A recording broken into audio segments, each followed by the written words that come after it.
A gente se vê por aqui amanhã, altas horas.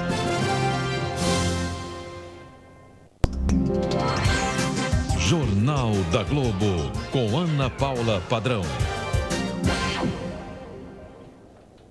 Boa noite. Os caixas 24 horas agora serão caixas 16 horas. Não vão mais funcionar durante a madrugada. Vão ficar fechados das 10 da noite às 6 da manhã. A medida faz parte do pacote de racionamento. Hoje, os shoppings abriram mais tarde e começaram a valer para a indústria as metas de redução de consumo. Segunda-feira é com o consumidor residencial. O racionamento entra na vida de todos os brasileiros. E você vai ver também. Uma luz para a indústria. O governo autoriza a formação de consórcios privados de energia. Pode ser uma saída para que as fábricas não reduzam a produção. Um negócio da China, no Rio Grande do Sul. Um carro velho em troca de um emprego público por 4 anos. E tudo registrado em cartório. Um crime no Palácio Real. Um príncipe mata metade da própria família no Nepal. O rei, a rainha, príncipes e princesas. E se você está preocupado com as contas no fim do mês, um consolo. Você vai conhecer a lista dos homens que mais perderam dinheiro no mundo. Agora, no Jornal da Globo. O racionamento chega aos bancos e caixas eletrônicos. Para economizar energia, as agências estão reduzindo o horário de funcionamento. E o Conselho Monetário Nacional decidiu: os caixas 24 horas não vão funcionar de madrugada. Elaine Baist, é o fim do banco 24 horas, não é? É quase isso, Ana Paula. A partir do dia 11 de junho, os bancos 24 horas passam a ser bancos 16 horas. Postos eletrônicos como estes vão funcionar a partir das 6 da manhã às 10 da noite, inclusive nas regiões onde não há racionamento. Mas as novidades não param só nos caixas eletrônicos. O horário de atendimento dos bancos também vai mudar. Nas capitais, das 9 da manhã às 3 da tarde. Nas outras cidades, o expediente vai ser ainda mais curto, das 9 da manhã às 2 da tarde. As modificações valem enquanto durar o racionamento de energia. A Febraban, Federação Brasileira de Bancos, espera economizar com as novas medidas 24,7% do consumo de eletricidade. Ana Paula. E o racionamento chega também à indústria. No primeiro dia, sob as novas regras, as empresas mudaram horários, trocaram equipamentos e buscaram soluções para reduzir o consumo sem atrapalhar a produção. Em alguns setores, o dano provocado pela crise de energia é grande. A indústria de chuveiros elétricos começou a demitir. A partir de hoje, essa fábrica de geradores vai usar o próprio produto que fabrica para economizar. Agora nós vamos passar a trabalhar no mínimo mais 8 horas por dia com os geradores.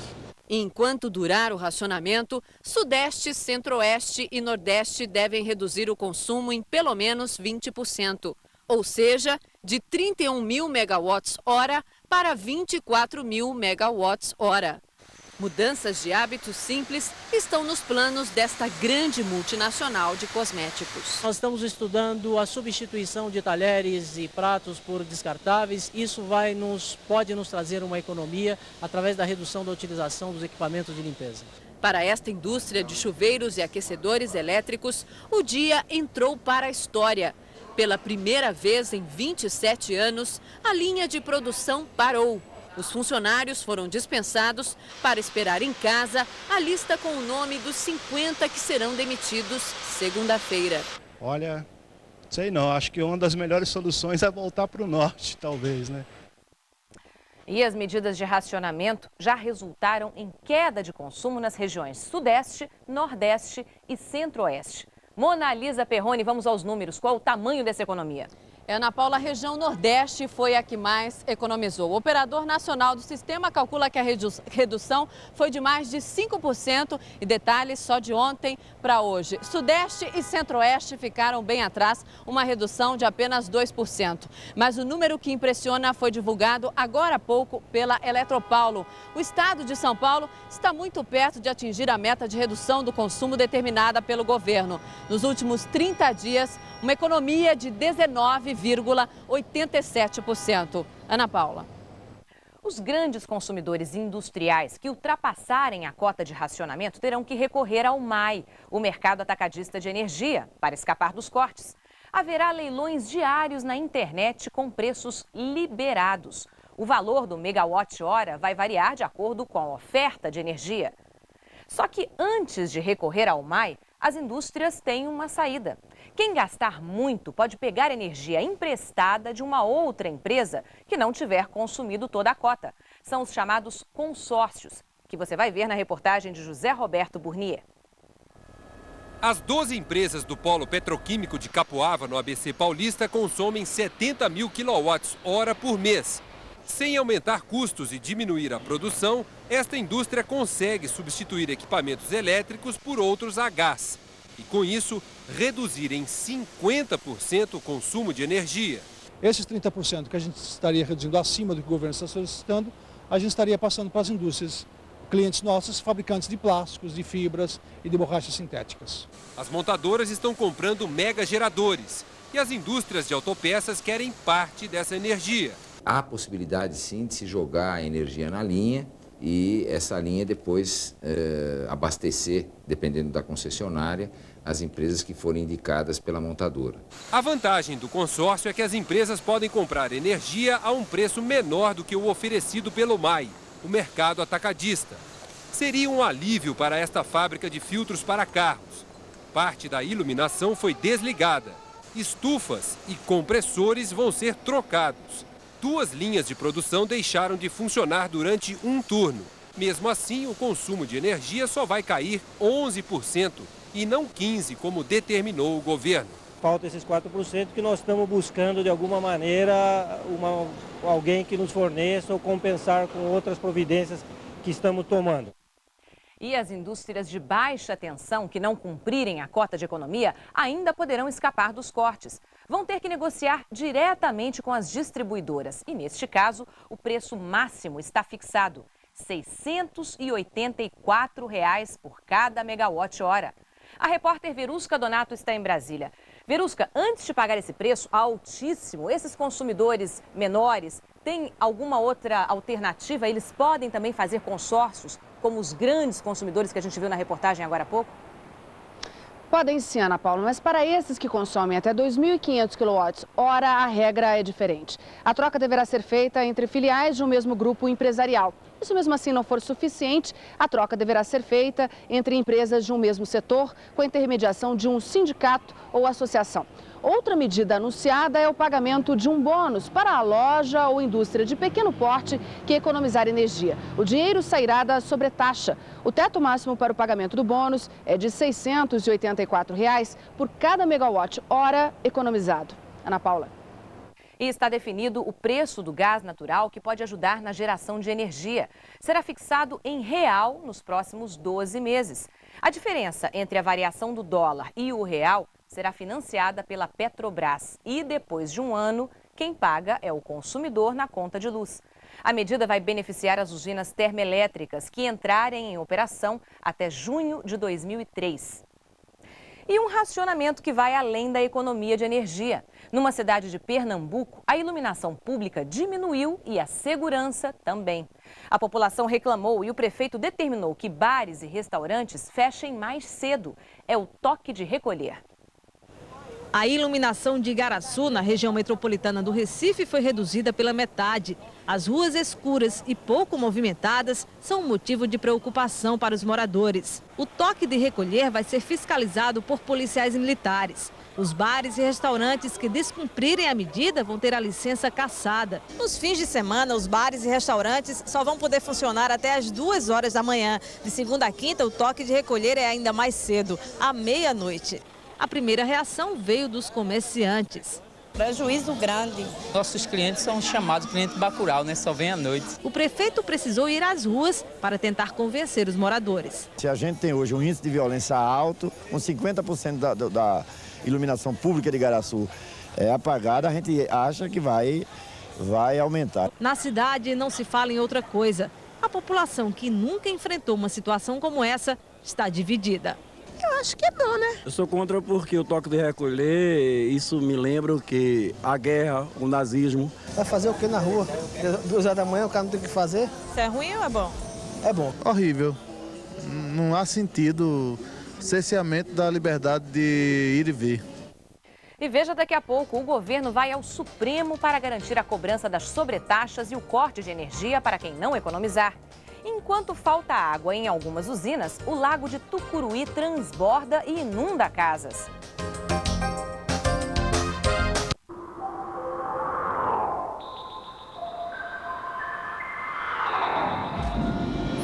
Brasil Telecom, a tecnologia próxima de você.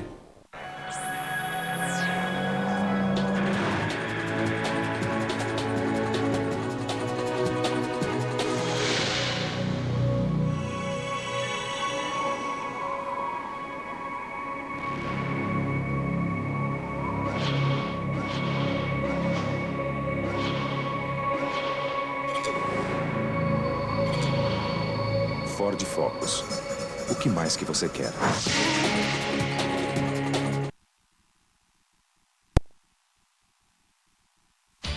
Liga Mundial de Vôlei. É a seleção brasileira encarando as maiores forças das quadras numa super competição. E neste sábado tem Brasil e Estados Unidos. As nossas feras levantando a torcida num grande desafio. Brasil e Estados Unidos, ao vivo, neste sábado, 9 da manhã. Liga Mundial de Vôlei.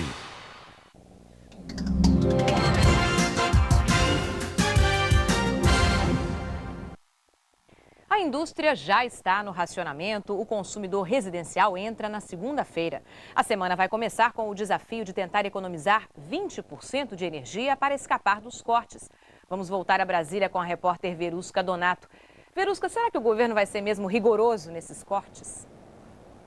Olha, Ana Paula, as distribuidoras poderão deixar o consumidor no escuro por no máximo 3 dias. Em caso de reincidência, serão 6 dias sem luz. Os cortes só ocorrerão a partir de julho, quando ficar comprovado que não houve economia de energia. Mas as distribuidoras terão que avisar com uma antecedência de 48 horas que irão interromper o fornecimento. Já a cobrança da sobretaxa vale apenas para os consumidores que consomem acima de 200 kWh por mês. Ana Paula. Mas esses cortes só virão se a Justiça deixar. A Justiça Federal concedeu hoje uma nova liminar contra o racionamento, válida para São Paulo e cidades do interior do estado. Para tentar acabar com essa chuva de liminares em todo o país, o governo estuda entrar semana que vem no Supremo Tribunal Federal com uma ação declaratória de constitucionalidade.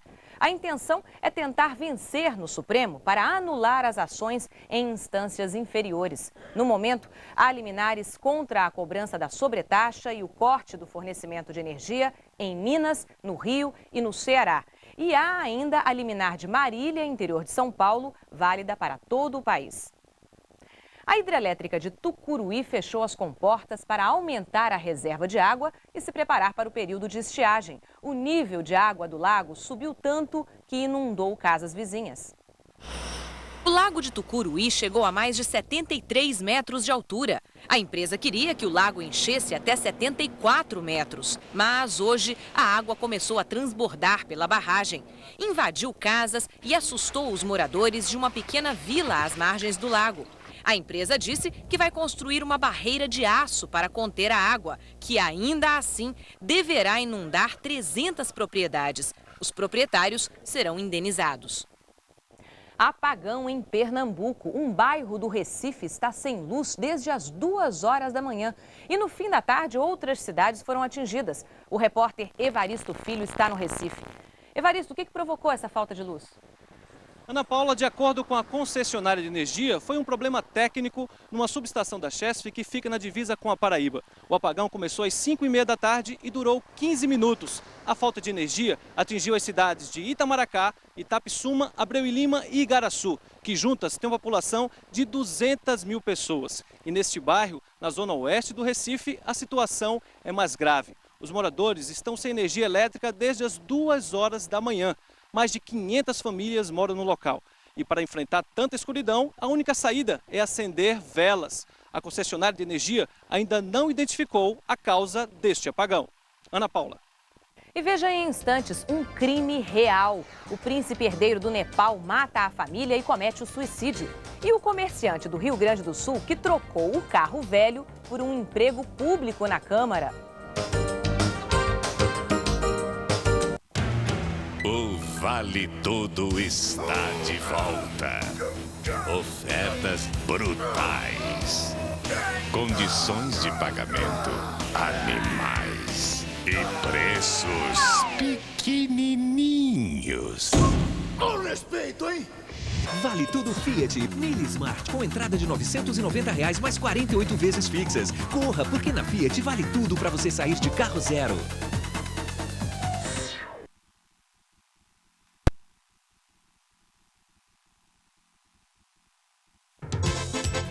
Neste sábado, os nossos craques vão botar o coração na ponta da chuteira. É a Copa das Confederações, dando um show de bola na tela da Globo.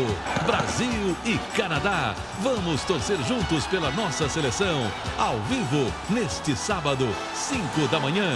Futebol 2001. Oferecimento Embratel. Via Embratel, seu dinheiro fala mais. Banco Itaú, sua vida fica mais simples no Itaú. Brahma, refresca até pensamento.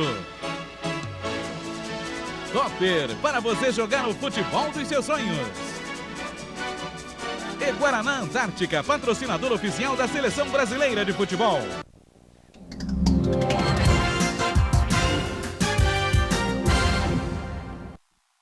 O governo rebate as críticas da OAB de que exagera no uso de medidas provisórias. Alegou que as MPs muitas vezes corrigem erros da justiça e permitem ao país economizar. A solução para o conflito de poderes passa pelo Congresso, que tem que aprovar a lei que regulamenta o uso das MPs. O governo ainda não digeriu. O discurso da Ordem dos Advogados do Brasil foi considerado pesado demais. Coube ao diplomata da Esplanada em Brasília criticar a falta de diplomacia do advogado. O ministro das Relações Exteriores, Celso Laffer, que também é advogado, mandou uma carta de protesto ao presidente da OAB. Gilmar Mendes advogou pelo governo e provocou.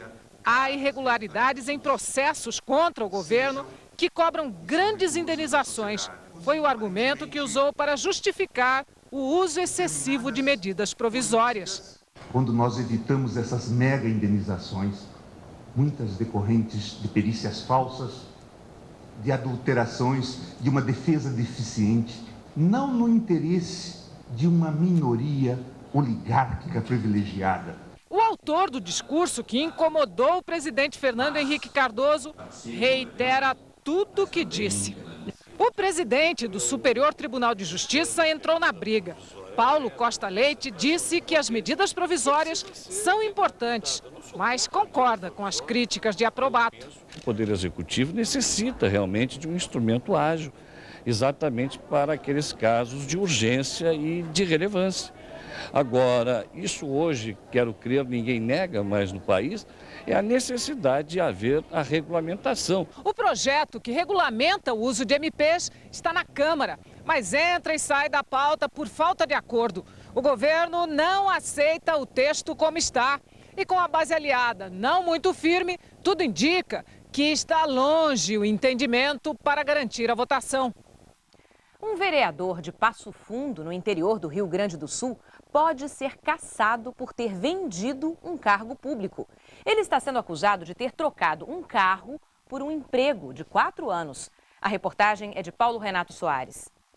O comerciante Moacir Palage diz que comprou o cargo de assessor na Câmara Municipal. O valor do negócio, um carro de R$10 mil.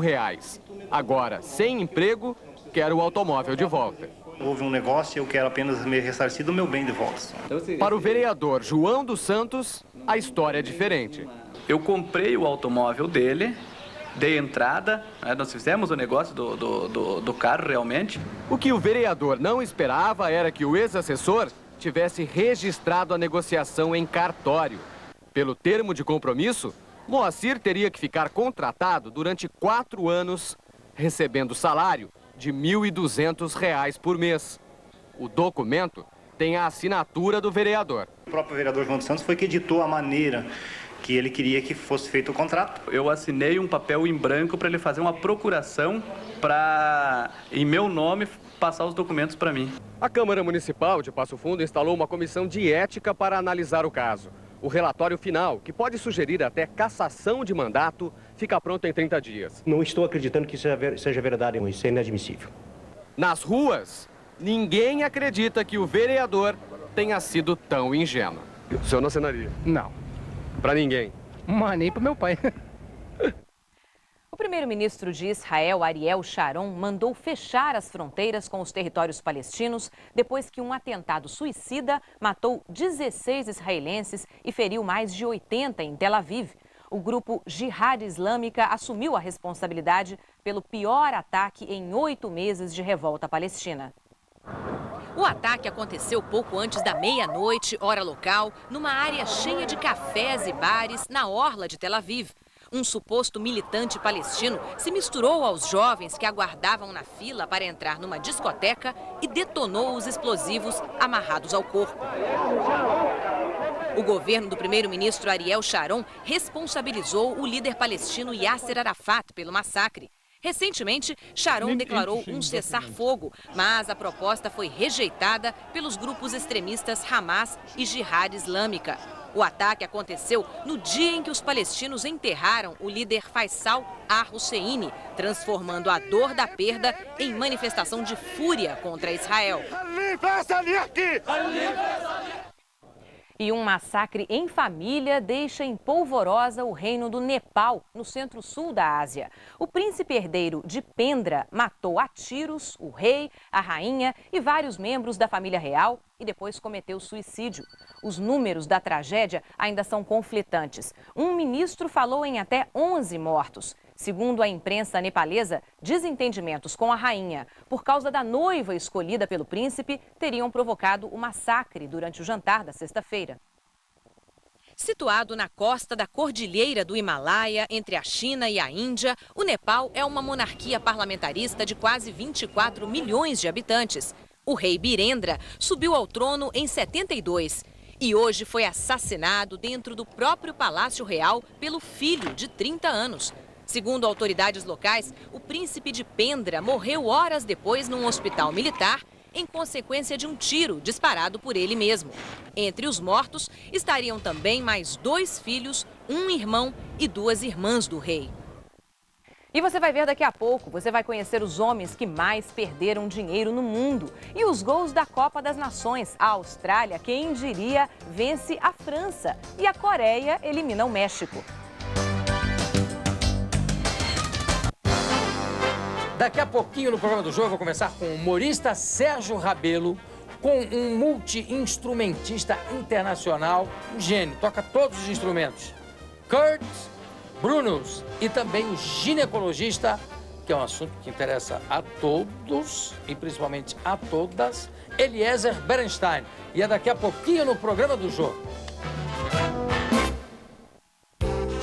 Oferecimento novo Renault Scenic. Mude sua vida de direção.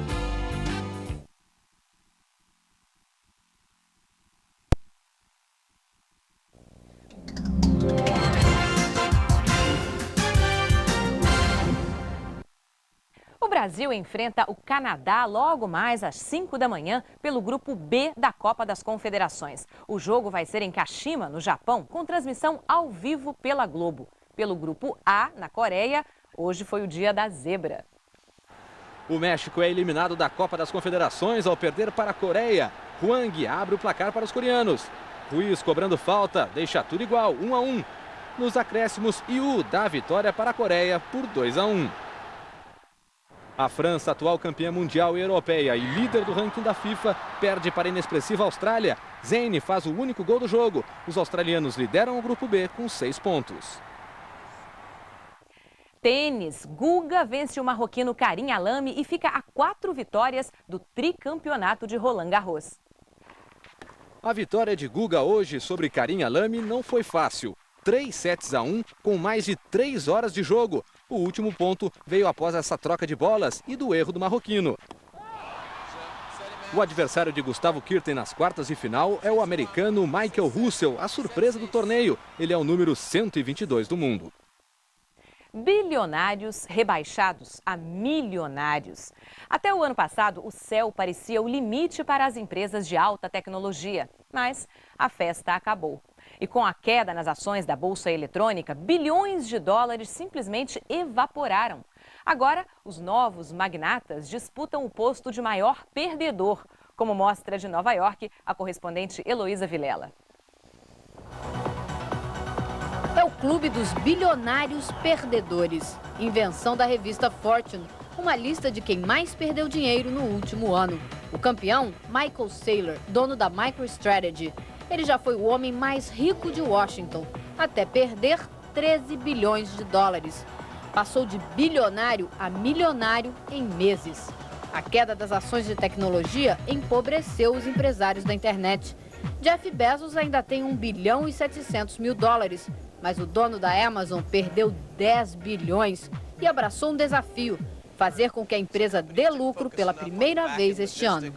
Para as empresas de internet, até o ano passado, o lucro não importava.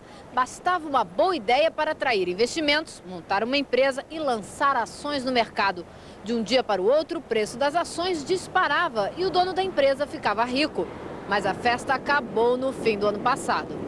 As ações da Yahoo chegaram a valer 150 dólares. Hoje, não chegam a 19. David Filo, um dos sócios da empresa, tinha muitas ações. Com a queda de preços, perdeu 10 bilhões e 300 milhões de dólares. É o terceiro colocado da lista. Os sócios deste clube perderam fortunas, mas as empresas deles continuam de pé. Quem perdeu de verdade foram os pequenos investidores que apostaram nas ações de tecnologia. Em alguns casos, viram a poupança da vida inteira desaparecer na Bolsa de Valores. E a gente fica por aqui. Você viu no Jornal da Globo e vai encontrar em todos os jornais do país neste sábado. Começou o racionamento na indústria. Segunda-feira começa nas residências. E o governo vai ao Supremo Tribunal Federal para tentar garantir a sobretaxa e o corte de luz. Segunda-feira a gente volta. Um bom fim de semana para você e até lá.